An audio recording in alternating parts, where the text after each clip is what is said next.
সকলকে আমি আহ্বান জানাবো, ধানের শীষ তথা বিএনপির উপর আস্থা রাখুন। ইনশাআল্লাহ ধানের শীষ এবং বিএনপি নির্বাচিত হলে আপনাদেরকে সাথে নিয়ে, এই দেশের খেটে খাওয়া মানুষকে সাথে নিয়ে বিএনপি তাদের প্রত্যাশিত বাংলাদেশ গড়ে তোলার কাজে হাত দেবে ইনশাআল্লাহ, অতীতের মতন। প্রিয় ভাই বোনেরা, সেজন্যই আমি সবসময় একটি কথা বলে থাকি, গড়ব কাজ,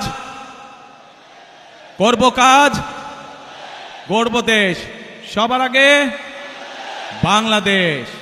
করব কাজ, গড়ব দেশ, সবার আগে বাংলাদেশ।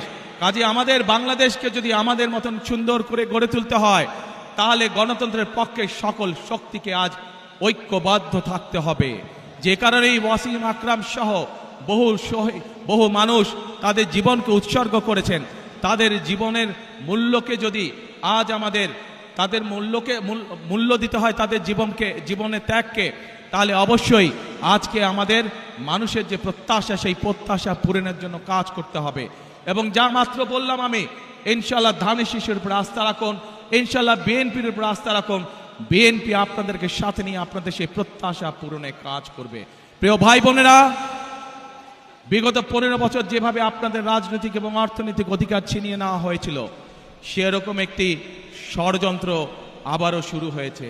আপনাদের প্রতি আমার আহ্বান, এই ষড়যন্ত্র সম্পর্কে সকালে সজাগ থাকবেন, সতর্ক থাকবেন, যাতে আবার আপনাদের অধিকার কেউ ছিনিয়ে নিতে না পারে। আপনাদের ভোটের অধিকার, আপনাদের কথা বলার অধিকার, আপনাদের বেঁচে থাকার অধিকার যাতে আবার কেউ ছিনিয়ে নিতে না পারে। 12 তারিখে নির্বাচন, ইনশাআল্লাহ এই নির্বাচনের দিন আপনাদের কাছে আমার প্রত্যাশা, কখন যাবেন ভোট দিতে? না, এবার ফজরে গেলে হবে না, এবার তাহাজ্জুদের নামাজ পড়ার জন্য উঠতে হবে। তাহাজ্জুদের নামাজ পড়বেন এবং ভোট কেন্দ্রের সামনে গিয়ে, যার যেই ভোট কেন্দ্রের সামনে গিয়ে ফজরের নামাজ জামাত করে আদায় করবেন এবং তারপরে লাইন দিয়ে ভোটের জন্য দাঁড়িয়ে যাবেন যখনই ভোট কেন্দ্র খুলবে। পারবেন ইনশাআল্লাহ? তাহলে কথা একটাই, করব কাজ, গড়ব দেশ, সবার আগে বাংলাদেশ। আল্লাহ হাফেজ। বাংলাদেশ জিন্দাবাদ, বাংলাদেশ জাতীয়তাবাদী দল জিন্দাবাদ। আসসালামু আলাইকুম। আমি আপনাদের সাথে, আপনারা চেনেন, আপনারা এই মানুষগুলোকে চেনেন, তারপরেও যে মানুষগুলো আগামী দিনে এই এলাকার মানুষের উন্নয়নের রাজনীতির সূচনা করবে, সেই মানুষগুলোর সাথে আপনাদেরকে আমি পরিচয় করিয়ে দিচ্ছি।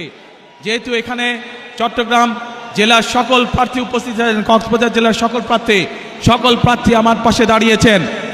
আপনাদের এলাকার উন্নয়নের দায়িত্ব এই মানুষগুলোর উপরে থাকবে, যাতে আপনাদের এলাকায় উন্নয়ন হচ্ছে কি হচ্ছে না আপনারা নির্বাচিত করেন।